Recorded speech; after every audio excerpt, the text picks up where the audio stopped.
juga mengirimkan Al-Fatihah kepada Nabi juga nggak ada. Ini kan banyak orang setiap hari dari majelis ila hadratin Nabi Al-Fatihah. Dari mana dalil? Nah, di sini memang Ibnu Taimiyah punya kitab khusus risalah. Disunahkan. Ya. Bahkan kata Majduddin. Siapa ini? Majduddin itu kakeknya Ibnu Taimiyah. Ente tuh disuruh nyebutin hadis tuh ada berapa jumlahnya aja nggak tahu. Kok tiba-tiba bilang nggak ada dalilnya? Gitu. Jadi jangan dikit-dikit nggak ada dalilnya. Terus orang disalah-salahin semua. Ketahuan begonya gitu. Ya pamer kebegoan dengan cara begitu. Oke, baik.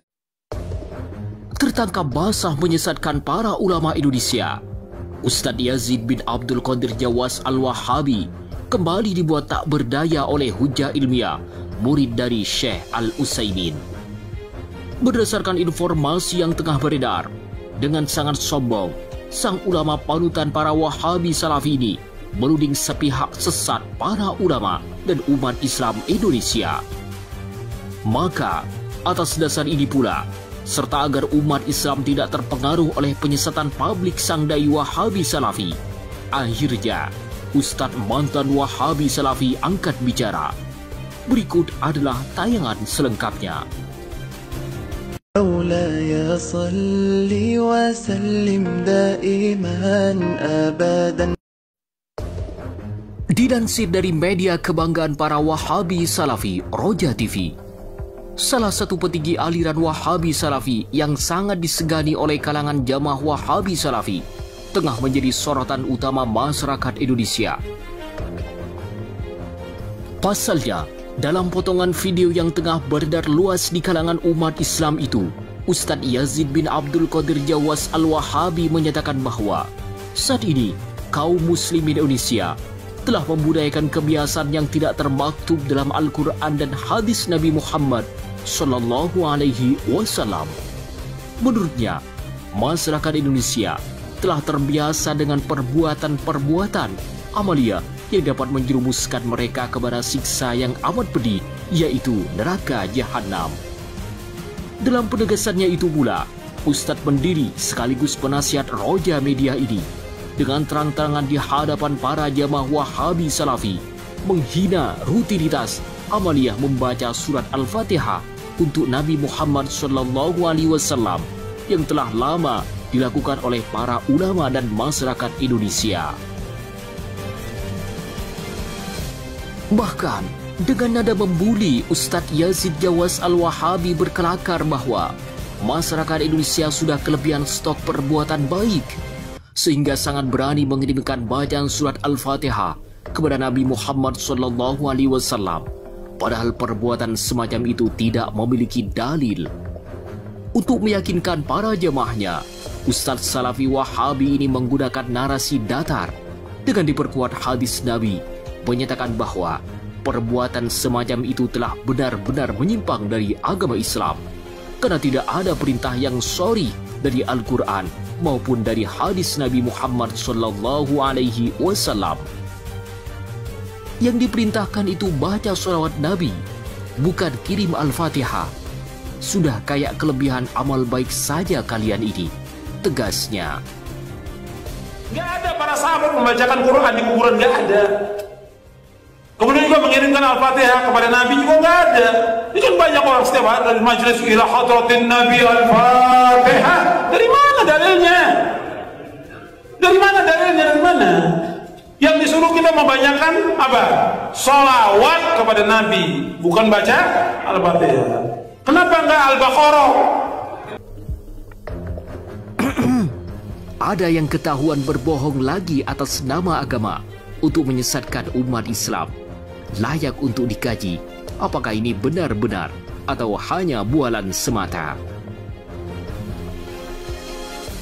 Berdasarkan informasi yang beredar dari petinggi Wahabi Salafi Indonesia ini, serta agar umat Islam Indonesia tidak terpengaruh oleh hasutannya, akhirnya salah satu murid terbaik Syekh Muhammad bin Saleh Al-Utsaimin serta murid dari Syekh bin Baz angkat bicara.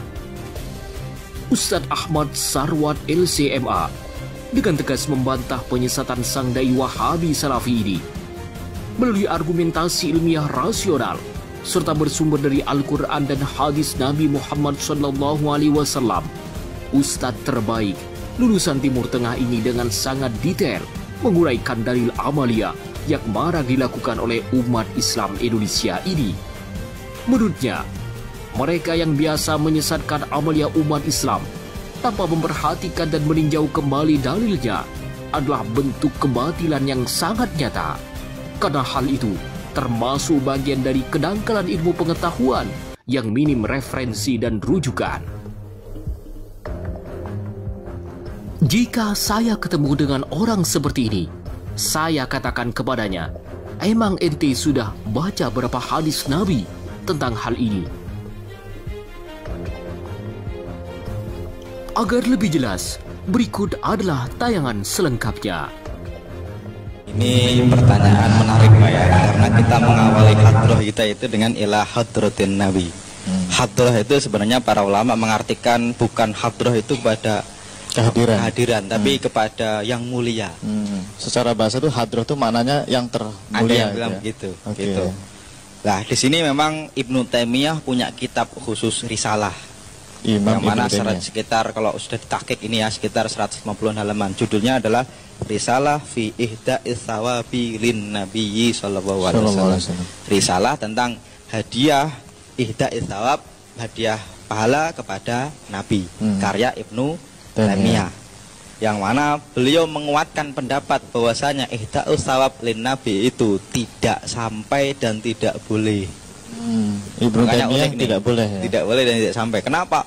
Nabi ngapain dikasih hadiah ya Pak ya? Justru yang butuh itu kita. Kenapa? Nabi kan udah maksum Pak, ngapain dikasih hadiah? Alasannya begitu Pak. Cuma nanti oleh para ulama yang lain dibalas, bukan dibalas, dijawab. Salah satunya adalah di dalam kitab Madhab Syafi'i dikatakan bahwasanya di dalam kitab An-Najmu Al-Wahhaj, salah seorang ulama Syafi'i, Muhammad bin Isa Ad-Damiri Abul Biqa Asy-Syafi'i. Beliau katakan begini, wa amma ihda'us tsawabil Qur'an lin Nabi famanahu Ibnu Taimiyah mutajan bi annahu la tajaru alal janab ar-rafi illa bima adina fihi wa lam ya'dan illa fi shalah alaihi wa su'alil wasilah. Kalau dikatakan Nabi itu hanya maunya itu dikirimin sholawat, Allahumma sholli ala Muhammad gitu Pak ya. Kalau Quran nggak ada. Ini alasan dari Ibnu Taimiyah. Hanya saja dikatakan kalau kita lihat alasannya gara-gara Nabi tidak izinkan, ternyata dikatakan wa khalafahu Syekh muhtajan bi anna Ibnu Umar, katanya Pak ini dalam riwayat dikatakan Ibnu Umar itu kana ya'tamiru anin Nabi. Beliau pernah umroh atas nama Nabi, umaron ba'da mautihi min ghairi wasiyatin. Umrohnya atas nama Nabi buat Nabi beberapa kali tanpa wasiat dari Nabi. Artinya kalau Ibnu Umar itu tahu harusnya ngapain pakai umroh, kan Nabi udah maksum, ngapain diumrohin kan itu Pak ya. Tapi tanpa wasiat pun Ibnu Umar mengumrohkan Nabi Pak. Ini di dalam kitab An-Najmu Al-Wahhaj, bahkan di dalam kitab Hambali sendirinya. Salah satunya adalah kalau kita lihat Syarhu Muntahal Iradah dikatakan begini. Wa ihdaul qurab mustahabun qala fil funun wal majd hatta lin Nabi. Dikatakan ihdaul qurab itu disunahkan. Bahkan kata Majduddin. Siapa ini? Majduddin itu kakeknya Ibnu Taimiyah. Kakeknya Ibnu Taimiyah. Kalau Majduddin itu kan kakeknya Ibnu Taimiyah. Nah, kalau Ibnu Taimiyah itu siapa? Taqiyuddin Ibnu At-Taimiyah. Cucunya malah bilang nggak boleh tadi ya. Kalau kirim pahala ke Nabi itu nggak usah. Iya. Tapi kakeknya malah nggak boleh kan? Iya, begitu. Artinya masalah ini jadi khilafiyah, tapi mayoritas ulama mengatakan tetap boleh. Berarti orang NU itu ngikutin kakeknya Ibnu Taimiyah. Iya. Jadi yang menarik itu begini, kita ini kan selagi orang Indonesia lagi euforia pergi umroh, dan biasanya jamaah umroh kita di sana tuh kerjaannya emang umroh. Maksudnya umroh tuh kalau kebanyakannya kan cuma sekali ya, sampai di sana berihram itu kemudian tawaf sa'i cukur dah gitu kan. Paling ntar berapa hari lagi baru bikin umroh lagi. Tapi kalau orang-orang kita nih rata-rata gitu ya, itu pagi umroh, siang umroh, malam umroh, besok umroh gitu kan. Mumpung di sana gitu kan. Itu sambil pegang catatan. Bapak saya udah, nih kakek belum, nih ini di absen, dia punya absen, ngumrohin si ini, si itu, si ini, si itu. Itu kalau yang ilmunya masih cetek langsung bilang nggak ada dalilnya, gitu kan? Nggak ada dalilnya. Lah itu Ibnu Umar yang mempraktekannya ya. Iya, kalau dibilang nggak ada dalilnya, baca lagi yang benar gitu, belajar bahasa Arab dulu, belajar agama yang rada mendingan, jangan belajar kok cuma dari YouTube gitu loh, belajar kok cuma dari Google, ya ilmunya nggak berkembang gitu. Tapi kalau belajar yang benar, kita akan tahu bahwa ternyata itu semua ada dasarnya. Dan yang melakukannya itu Ibnu Umar. Siapa Ibnu Umar? Woi, sahabiyun jalil, ya kan? Sahabat. Anaknya Umar bin Khattab radhiyallahu anhu, orang yang paling anti dengan bid'ah dan paling anti dengan segala yang tidak sesuai dengan sunnah Nabi. Siapa? Abdullah bin Umar. Itu ketika para sahabat yang kibar, yang senior sudah wafat, yang kecil-kecil kemudian jadi orang besar di Madinah. Nah, itu imamnya orang Madinah itu ya Ibnu Umar radhiyallahu anhu gitu kan. Beliau umroh, mengumrohi siapa? Mengumrohi Nabi. Nabi sudah wafat. Dan Nabi tidak pernah berwasiat, Ibnu Umar, ntar kalau saya udah meninggal jangan lupa ya umroh buat saya. Nggak pernah bilang begitu. Tapi dia melakukan umroh berapa kali itu melakukan umrohnya? Berkali-kali. Berarti kan itu ada dasarnya dari praktek sahabat. Tapi kan itu umroh, Ustaz, bukan bacaan Quran. Gimana, Ustaz? Ya, artinya kalau alasan tidak boleh Ibnu Taimiyah kan tidak diwasiatkan kan gitu ya. Kalau sholawat diwasiatkan. Tapi kalau pahala Quran kan enggak. Makanya dijawab tidak diwasiatkan itu tidak menjadi dasar bahwasanya itu tidak boleh gitu. Nah, sekarang pertanyaan kedua. Dari yang ratusan ribu itu, ente pernah baca berapa biji? Pernah baca berapa biji? Gitu kan? Nah, berarti gini, ente tuh disuruh nyebutin hadis tuh ada berapa jumlahnya aja nggak tahu. Kok tiba-tiba bilang nggak ada dalilnya? Gitu loh. Ente bilang nggak ada dalilnya. Emang ente udah pernah ngaji sama siapa aja? Jadi jangan dikit-dikit nggak ada dalilnya, terus orang disalah-salahin semua. Ketahuan begonya gitu loh. Ya pamer kebegoan dengan cara begitu. Oke, baik.